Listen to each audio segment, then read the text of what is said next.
하나님을 기쁘시게 하는 것이 되겠습니다. 제목입니다. 하나님을 기쁘시게 하는 것이 무엇인지 오늘 보고자 하는 것입니다. 사람은 무엇을 위해서 사는 것입니까? 누군가가 여러분에게 묻는다면 여러분은 무엇이라고 대답하시겠습니까? 사람들은 대개가 다 자신의 행복을 위해서 산다고 말할 것입니다. 그 행복은 다르게 말하면 기쁨이겠죠. 기쁨을 위해서 산다. 자기의 즐거움을 위해서 산다. 다 같은 말이겠죠.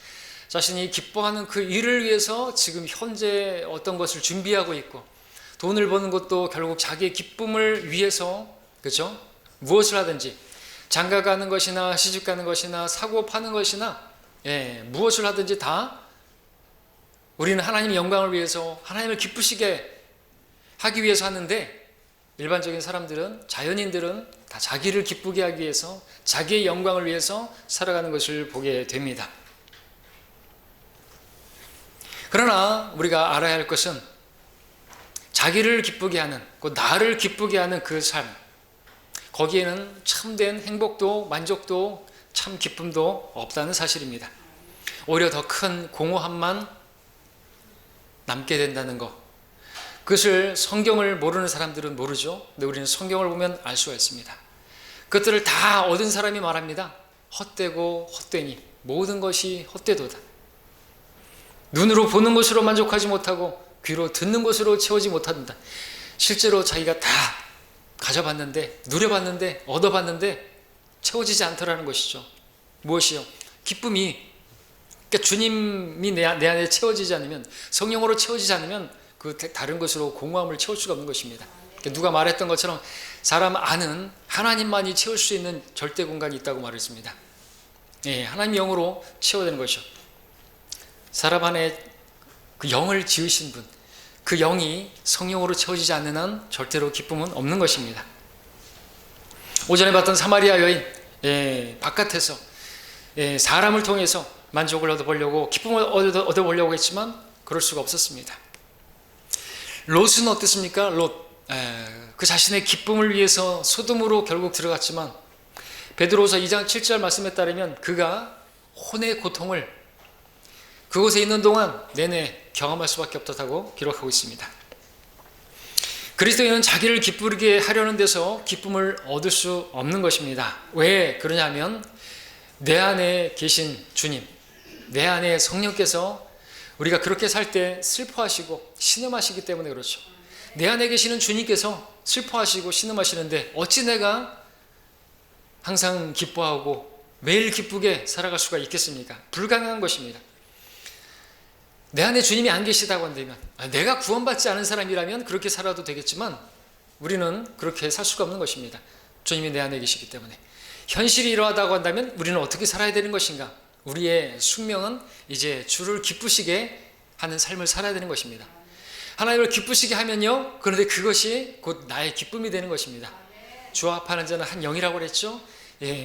우리가 오늘 말씀을 통해서 하나님을 기쁘시게 하는 것이 무엇인가, 그것을 보고자 하는데, 그것은 우리가 하나님을 기쁘시게 할 때 하나님께서 기뻐하시고 당연히 하나님께서는 우리에게 그 기쁨을 주시기 때문에 그렇죠. 그러니까 하나님의 기쁨을 위해서 우리가 하나님 기쁘시게 하라 이런 게 아니라, 우리를 기쁘게 하시기 위해서 하나님께서는 나를 기쁘게 하라고 말씀하시는 것이라는 것이죠. 사도 바울은 오직 주님만을 기쁘게 하는 삶을 살았습니다. 오늘 본문에서 말을 했죠. 어떻게 하나님을 기쁘시게 하는가를 우리들에게서 받은 바와 같이 더욱더 넘치게 하라. 우리가 넘치게 해야 될 일은 하나님을 기쁘시게 하는 것입니다. 그동안 여러분들이 받은 말씀들이 있죠. 어떻게 하면 하나님을 기쁘시게 하는 것인지 여러분들이 받은 대로 또 그것을 넘치게 해야 하는 것이죠. 그럴 때 여러분에게 기쁨이 되는 것입니다. 고린도후서 5장 9절에서도 바울은 말했습니다. 이 때문에 우리가 애쓰든지 거하고 있든지 떠나 있든지 그분을 기쁘시게 해드리기를 바라는 것이라 그랬습니다. 어디를 가든지 간에 무엇을 하든지 간에 나는 하나님을 기쁘시게 하는 사람이라는 우리의 정체성을 잃어버리면 안 되는 것입니다. 또 바울은 이것을 가르쳤습니다. 전쟁에 임하는 자는 아무도 이 생의 일들에 얽매이지 아니하나니 이는 자기 일을 군사로 뽑은 자를 기쁘게 하려 함이라 그랬습니다. 근데 이 생의 일들에 얽매이게 되면 하나님을 기쁘시게 해드릴 수가 없는 것입니다.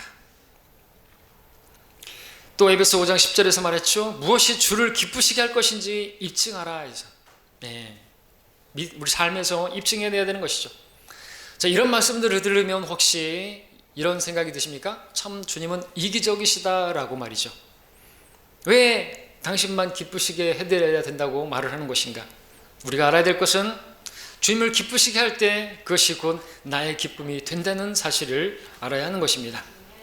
잠언 16장 7절을 인용합니다. 잘 아시겠지만, 자주 인용하지만, 사람의 행위가 주를 기쁘시게 하면 주께서 그 사람의 원수들까지도 화목하게 하시느니라.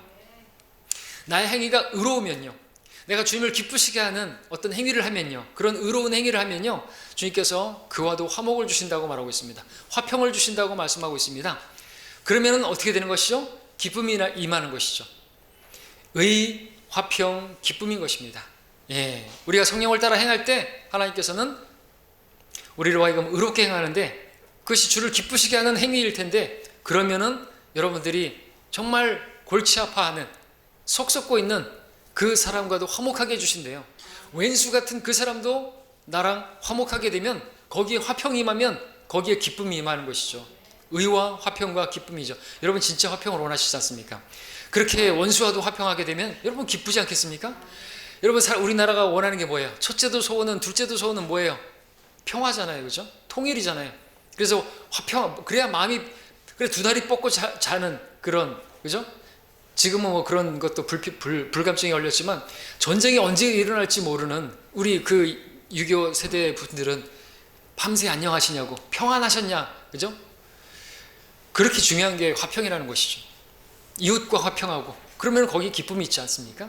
네, 근데 그걸 어떻게 누가 누려요? 하나님을 기쁘시게 하는, 주를 기쁘시게 하는, 네, 사람의 행위가 주를 기쁘시게 하면 그것이 온다라는 것이죠. 그러니까 여러분들이 주님을 기쁘시게 해야 하는 이유가 여기서 나오는 것이죠. 설교 끝입니다. 그러면은 주님께서 주시고자 하시는 그 화평과 기쁨도 따라온다는 것입니다.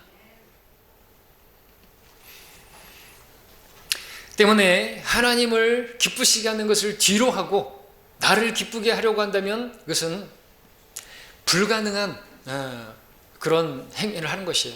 도저히 그것은 기쁨을 얻을 수가 없는 것입니다. 불행한 인생을 살 수밖에 없는 것입니다. 세상에서 자신이 원하는 것을 얻었다 할지라도, 어떤 지위를 얻었다 할지라도, 소유하고 싶은 것을 가졌다 할지라도 거기에는 기쁨이 없는 것입니다. 신기루와 같은 것이에요. 잠시뿐이고 그런 것들은 다 불타서 없어져 버릴 것이에요. 그리스도인들은 그래서 이 세상에서 성공했다 할지라도 거기에서 기쁨을 더더욱 누리지 못합니다.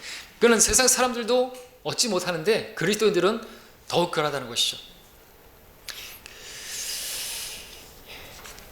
자, 그리고 우리가 알아야 될 것은 하나님을 기쁘시게 할 때만이 우리에게 참 기쁨이 있고 만족이 온다는 것, 그리고 그렇게 사는 것이 참된 가치 있는 삶이고, 하나님께서 그 목적으로 저와 여러분들을 구원하셨고 또 인간을 창조하신 목적도 그것입니다. 하나님을 기쁘시게 하기 위해서, 모든 것이 주의 뜻대로 있다고 했을 때 그 뜻이라는 단어가 기쁘게 하는 것입니다. 주님을 기쁘시게 하는 그 뜻 가운데서 창조가 되었고 우리가 구원받은 것도 마찬가지인 것이죠. 주님을 찬양하는 것, 주님을 기쁘시게 하는 것인데 그 찬양하기 목적으로 우리를 구원하셨다고 말씀하는 것입니다. 그래서 우리가 주님을 찬양하는 것이고 그분을 예배하는 것입니다. 자, 이제 하나님의 말씀을 통해서 하나님께서 기뻐하시는 것, 우리가 주를 기쁘시게 해야 되는데 무엇을 기뻐하시는가, 그걸 알아야 우리가 그분을 기쁘시게 되겠죠. 크게 세 가지만 말씀을 드립니다. 첫 번째는 하나님께서 기뻐하시는 것, 그것은 다른 것이 아니라 우리 자체입니다. 여러분을 보시고 기뻐하십니다. 우리 이사야서 53장을 볼까요? 이사야서 53장을 함께 보겠습니다.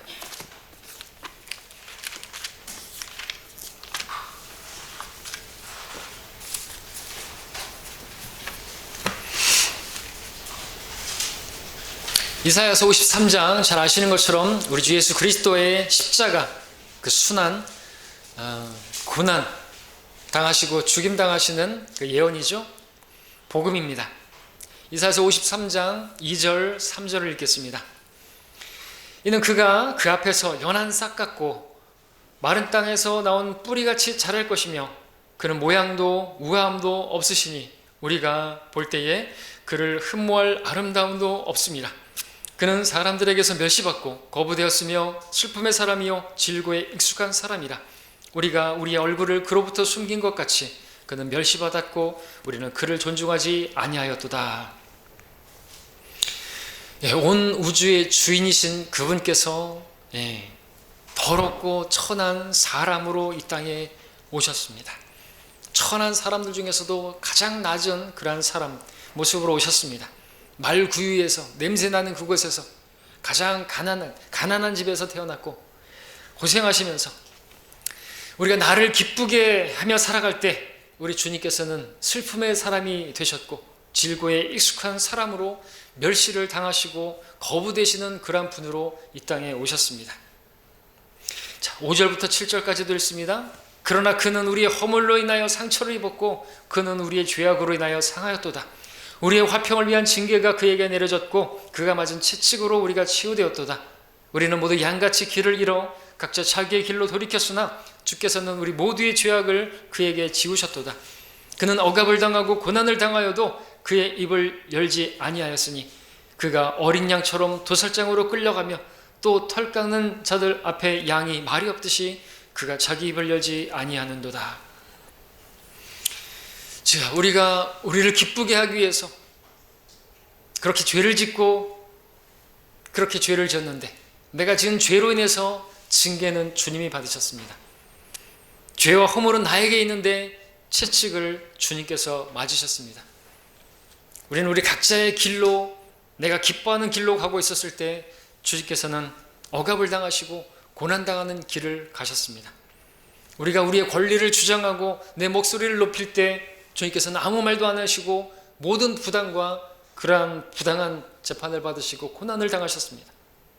왜 그러셨습니까? 10절을 보겠습니다. 그를 상하게 하는 것이 주를 기쁘시게 하였기에 주께서 그를 고난에 두셨도다. 주께서 그의 혼을 속죄제물로 만드실 때 그가 자신의 씨를 버리니 그가 자신의 날들을 늘릴 것이요 주의 기쁨이 그의 손에서 번창하리라.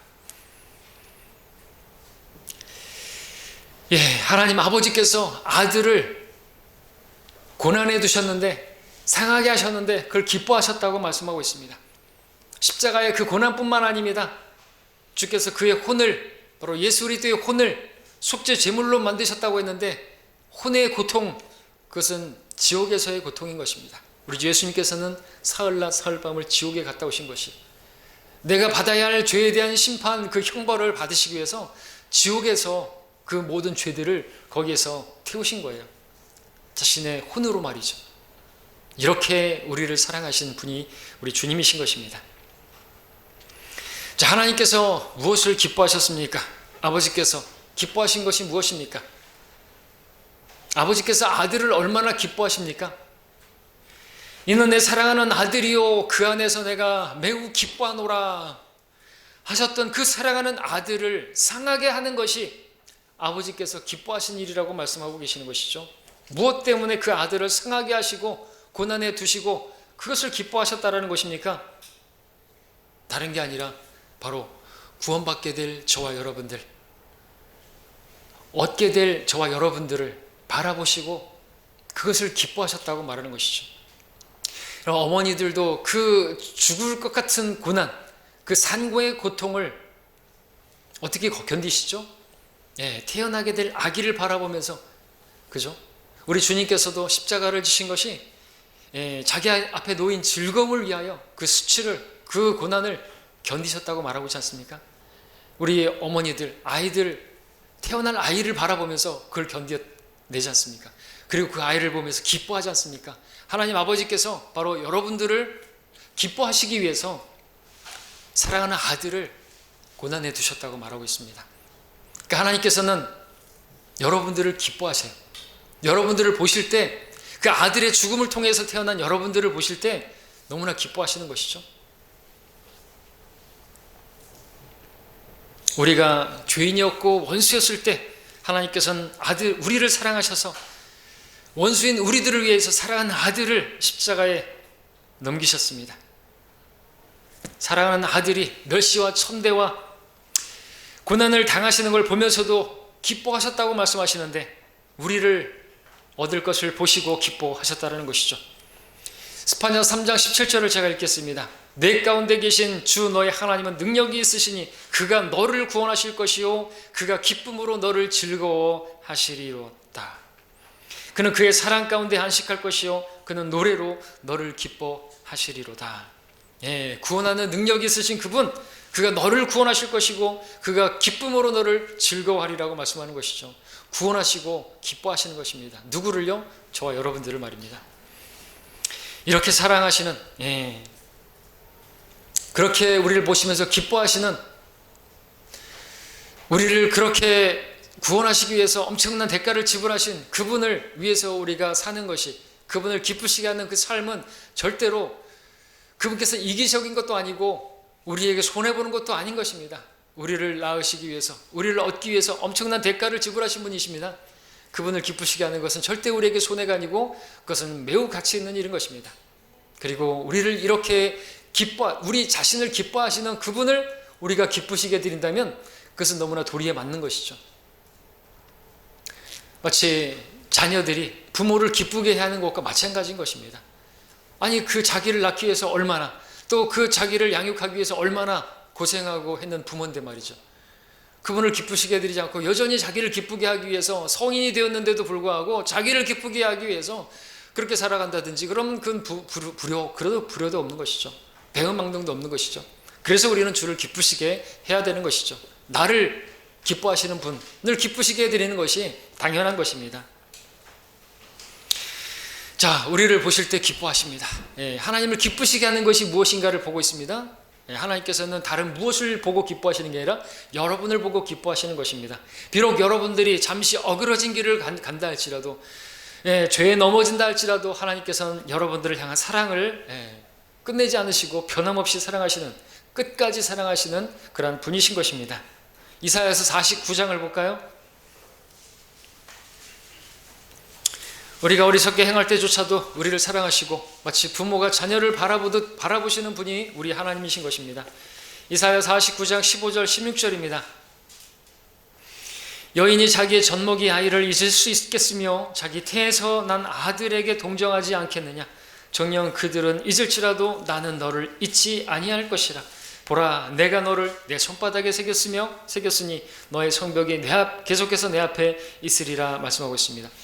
이스라엘이 어그러지고 정말 죄악을 그렇게 물처럼 마셨는데 그래도 주님께서는 포기하지 않으시는 것이죠. 왜요? 주님께서 낳은 이스라엘 백성이라고 하지 않습니까? 손바닥에 새겼다 그랬습니다. 우리는요, 우리를 낳으시기 위해서 손바닥이 아니라 손목에 그렇게 못이 박히셨습니다. 그런 희생을 하시면서 그런 고통 가운데서 낳으신 우리들을 잊어버리시겠습니까? 우리가 넘어진다고 해도 주님께서는 그 사랑을 변함없이 또 우리를 보시면서 기뻐하시는 분이신 것을 우리가 알아야 되는 것이죠.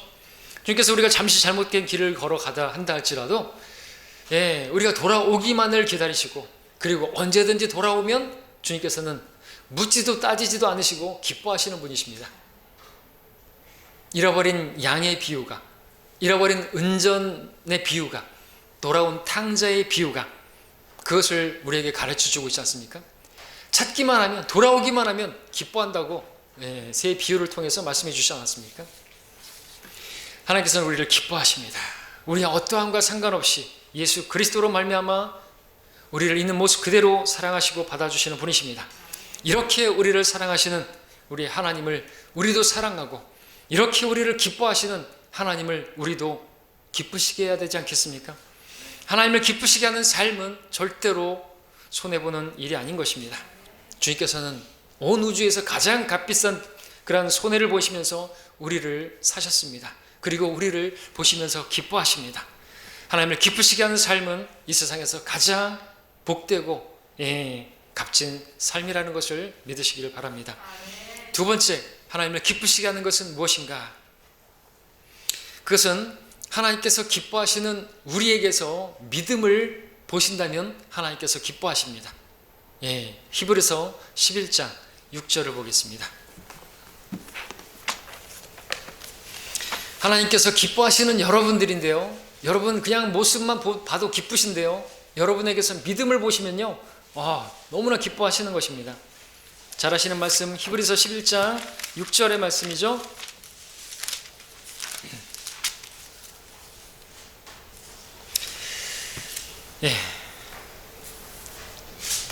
우리 한 목소리로 읽겠습니다. 시작.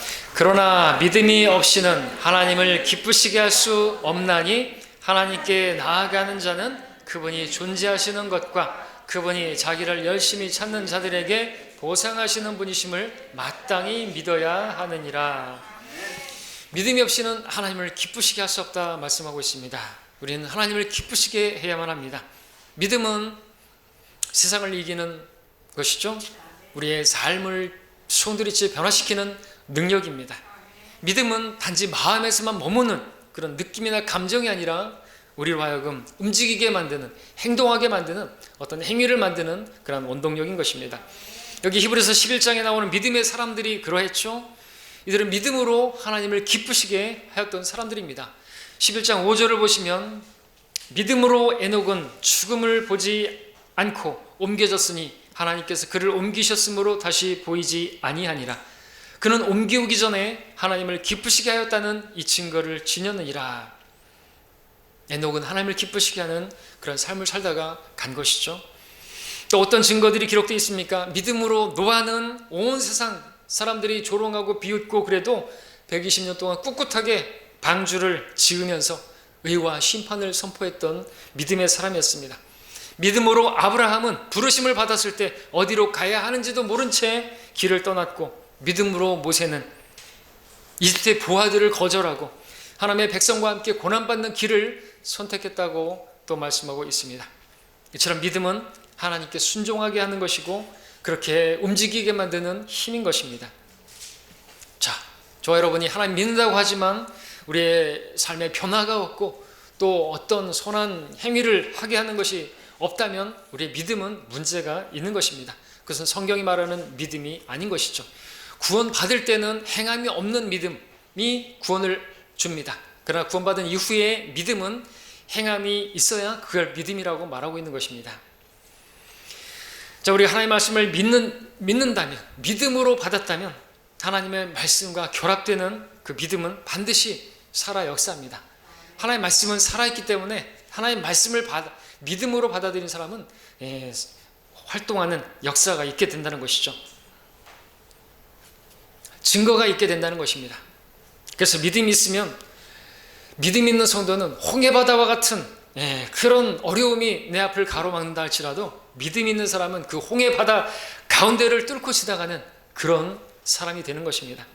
내 앞에 거대한 산처럼 보이는 고난이 내 앞길을 가로막는다 할지라도 믿음 있는 사람은 그 산을 옮겨버리는 것이죠. 산을 옮길 만한 믿음. 스가랴서 4장 7절에서 오 큰 산아 내가 누구냐, 너는 수르바벨 앞에서 평지가 되리라. 어떤 대단한 사람이라 할지라도, 내 직장의 사장이고 회장이라 할지라도 문제가 안 되는 것입니다. 그 앞에서 믿음으로 내 어떤 주장을 할 수 있고, 나는 하나님을 섬기는 사람이라고 그런 것들을 거부할 수 있고, 술을 안 마시겠다고 그렇게 거부할 수도 있고, 믿음 있는 사람은 그런 게 문제가 안 된다는 것이죠. 그런 믿음을 볼 때 하나님께서 보시고 기뻐하시는 것이에요. 그 왕이, 내 직장의 총수가 문제가 안 되고, 믿지 않는 내 남편이 문제가 안 되고, 그 가운데서 하나님을 기쁘시게 하는 그 모습을 보일 때 주님께서는 참으로 기뻐하시는 것이죠. 그런 믿음을 발휘할 때 그렇게 하나님을 기쁘시게 하는 행위가 또 그 원수와도 화목하게 해주시는 것이에요. 하나님을 두려워하면서, 하나님을 기쁘시게 하면서 그렇게 행할 때 하나님께서 우리에게 또 귀한 결실을 주시는 것입니다. 자, 이러한 하나님을 기쁘시게 하는 믿음 어떻게 가질 수가 있습니까? 왕도가 없습니다. 믿음은 들음에서, 들음은 하나님 말씀에 의해서니라 말씀하고 있습니다. 갓난아기들로서 우리가 순수한 말씀을 사모하면 그 말씀으로 인해서 우리가 잘하게 된다고 말씀하고 있습니다. 시간이 지난다고 다 잘하는 게 아닌 것입니다. 하나님의 말씀을 그래서 가까이 해야 되는 것이죠. 하나님의 말씀을 읽어야 하는 것입니다. 하나님의 말씀을 채워야 하는 것입니다. 그러면 기쁨도 생기고요, 그러면요 사랑도 갖게 되고요, 그러면요 믿음도 생기는 것입니다. 시간이 지난다고 믿음이 자라는 게 아닌 것을 아시기 바랍니다. 말씀을 가까이 하면, 말씀을 가까이 할 때 믿음이 자라고, 말씀을 가까이 할 때 기쁨도 충만한 기쁨도 챙겨지는 것이죠. 말씀을 가까이 하지 않으면서 믿음을 갖기 원하고 자라기를 원한다면 심지 않은 데서 거두려고 하는 악한 자가 되는 것입니다. 주님께서 말씀하셨죠. 너는 내가 심지 않은 곳에서 거두려고 하는 그런 악한 자로 알았느냐. 자, 우리는 하나님을 기쁘시게 하는 믿음을 갖기 위해서라도 우리는 하나님의 말씀을 가까이 해야 되고 그 말씀을 우리 마음에 채워야 하는 것입니다. 보이는 것들의 영향을 쉽게 받는 우리의 믿음이 연약해지지 않기 위해서 우리는 하나님의 말씀을 들어야 됩니다. 보이는 것만 믿으라고 보는 것만 믿으라고 속삭이는 이런 세상에서, 각종 볼거리들로 넘쳐나는 이 약한 세상에서 우리의 믿음이 사그라지기를 원치 않는다면 우리 무엇보다도 어떤 사람들의 습관처럼 뭐 있는 일을 쉽게 저버려서는 안 된다고 말씀하고 있습니다. 주님 오시는 날이 가까울수록 이 마지막 때 점점점 그 믿음을 찾아보기 어려운 이 시대에 우리는 다른 사람들처럼 모이는 일을 저버려서는 안 되는 것이고 오히려 교회로 모이는 일에 힘써야 하는 것이죠. 왜냐하면 성령께서는 우리 각자에게도 말씀하시는 분이시지만 교회로 모였을 때, 두세 사람이 주님의 이름으로 모였을 때 이 자리에 함께 하시고 우리에게 특별하게 말씀해 주시는 분이시기 때문에 그렇죠. 여러분들 개개인적으로 말씀을 읽으실 때 주님께서 여러분에게 말씀을 주시지만 돌이켜 보십시오. 교회 가운데서, 이 가운데서 여러분에게 주셨던 그 말씀들이 여러분에게 능력이 되고 힘이 되고 그랬던 적이 많지 않았습니까? 성령께서 교회들에게 말씀하시는 것을 들을지어다 말씀하고 있습니다. 교회 가운데 주님께서 함께 하십니다. 자, 세 번째, 하나님을 기쁘시게 하는 것은 우리가 성령을 따르는 일입니다. 우리가 성령을 따를 때 하나님께서 기뻐하십니다. 우리 로마서 8장 8절을 보겠습니다.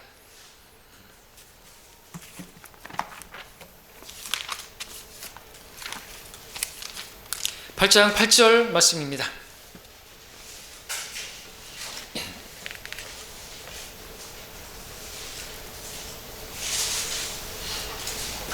함께 읽죠. 로마서 8장 8절입니다. 시작. 그러므로 육신 안에 있는 자들은 하나님을 기쁘시게 할 수 없느니라. 왜 그런 것입니까? 왜 그런 것입니까? 7장 18절을 보시면은 내 안에 곧 내 육신 안에는 선한 것이 거하지 않는 줄을 내가 아노니 원함은 내게 있으나 선한 것을 어떻게 행해야 하는 것인지를 알지 못하노라 했습니다. 우리 육신 안에는 선한 것이 없기 때문에 육신을 따라가게 되면 하나님을 기쁘시게 할 수가 없는 것입니다. 그래서 육신 안에 있는 자들은 하나님을 기쁘시게 할 수가 없는 것입니다. 성경에 말씀하시는 육신은 성령님을 거스르는 것입니다. 육신은 성령을 다 거스르기 때문에 하나님이 기쁘시게 하는 성령님의 인도를 자꾸만 방해하기 때문에, 태클 걸기 때문에 육신은 전혀 무익하고 선한 것이 없고 하나님을 기쁘시게 할 수 없는 것입니다. 그래서 우리가 육신을 따라 행하게 되면 하나님을 기쁘시게 할 수 없는 것이고 하나님께서 기뻐하지 않으시는 것입니다. 왜 그런 것인가? 육신의 일들이 나오기 때문에 그렇죠. 육신을 따르게 될 때 육신의 일들이 나오는데 우리 갈라디아서 말씀 함께 보죠. 5장 19절부터 21절까지. 갈라디아서 5장 19절.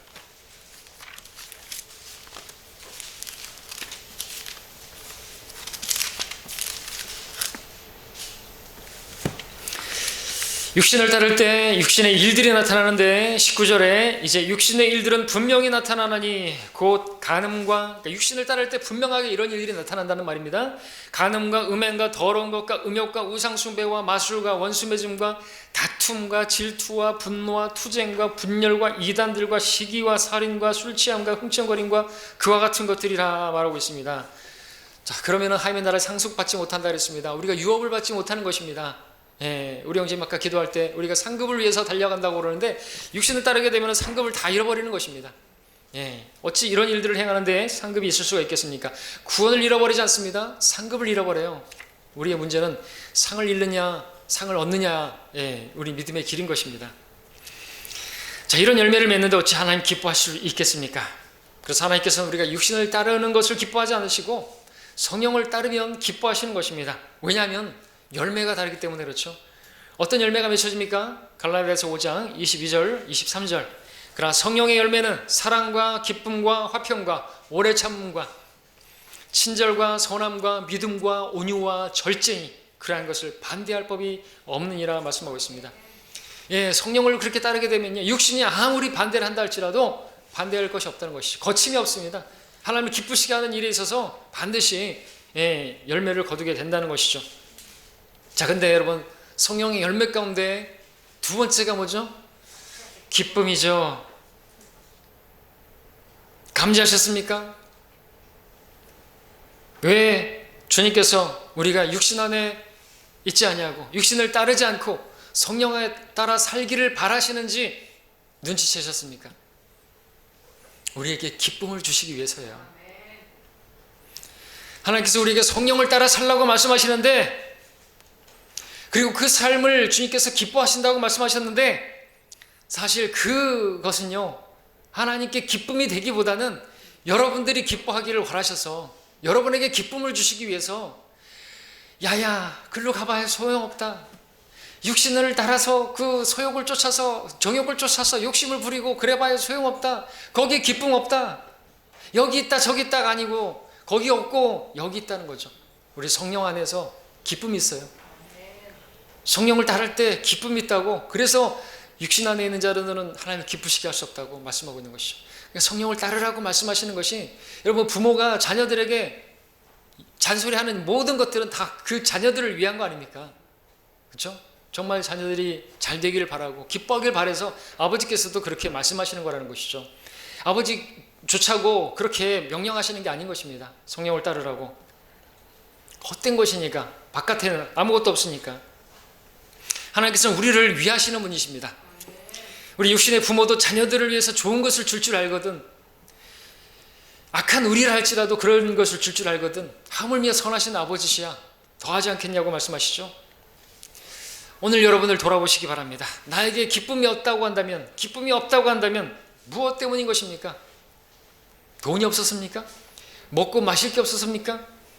남편이 속을 썩여서, 아내가 속을 썩여서, 자녀가 속을 썩여서, 갖고 싶은 것이 있는데 그걸 갖지 못해서?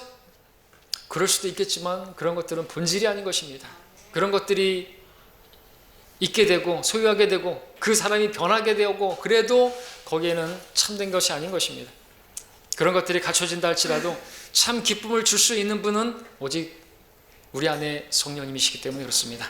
진정 참 기쁨이 없는 이유는 내가 성령 안에 있지 아니하고 육신을 따라 걷고 있기 때문에 그렇습니다. 그 길을 갈 때 절대로 거기에 기쁨 없습니다. 절대로 없습니다.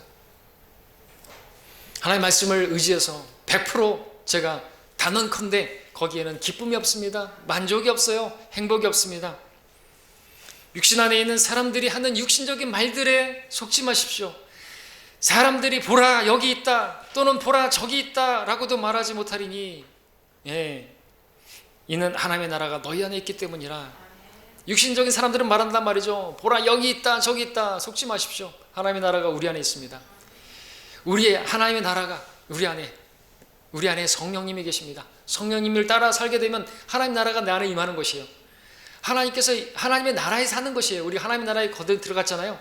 하나님 나라에 들어가기 전까지 우리가 이 땅에 살면서도 그 어디나 하늘나라라는 찬양처럼 그렇게 기쁘게 걸어갈 수가 있다는 것이죠. 살아갈 수가 있다는 것입니다. 때문에 우리는 이 기쁨을 얻기 위해서 우리 바깥에서 있는 것들로 채워진다고 해서 얻을 수 없음을 믿어야 하는 것이죠. 우리 안을 채우는 것이에요. 우리 안에 성령님으로 충만하게 되면 만족하게 되는 것입니다.